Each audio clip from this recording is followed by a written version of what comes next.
Some people suggest that a lot of these buildings aren't really convertible from, say, office building to residential. I don't happen to believe that. I think that we're going to see a lot more activity in that area. Conversions from office to hotel, conversions from office to residential, or conversions from office to some combination of office, of a residential, hotel, retail on the ground, that sort of thing. I also think we're going to see experimentations. I think we're going to see, let me set this up because this is so interesting to me. At the same time that we're seeing this change in the office inventory, and particularly during the pandemic, what did people do? They went home. So let's stay with downtown. So what we found as we were helping developers, our clients, do market studies and feasibility studies on apartment projects, is that they were highly feasible and highly occupiable.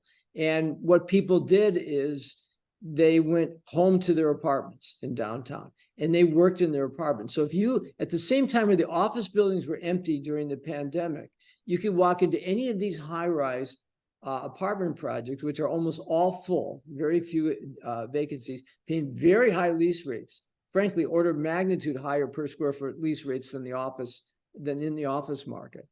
And what are these people doing? They're in their home all day. They're in their apartments all day, or their condos to a lesser extent, and they're working. And when they need to take a break, they go into their high-rise social area and they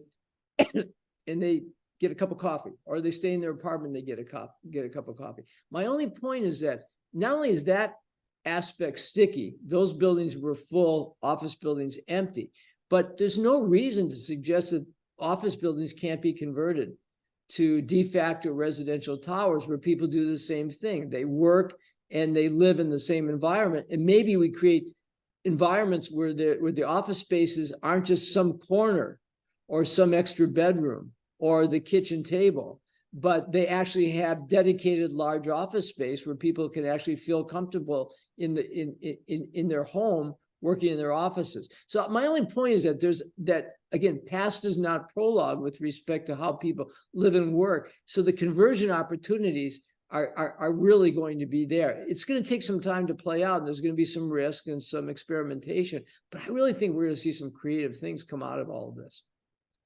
Yeah, and so far I think it's generally been at the smaller scale. I think tour bodybuilding is one of the only ones of that scale with what 225 billion, but that's an older, like 100-year-old building. But you're right, somebody's going to go ahead and do it, and then that'll provide a path for others to try to do the exact same thing and take some of these obsolete buildings and pivot them. And they might do something like what Holland's doing, right? They're going to put a bunch of apartments on top of a much smaller office space on the bottom floors and kind of create that relationship, that mixed use relationship with maybe some ground floor retail, and try to reactivate that property and make them a little bit more competitive. But you're right, if on the apartment side, if you build it in downtown, renters are going to come. They're flooding downtown right now.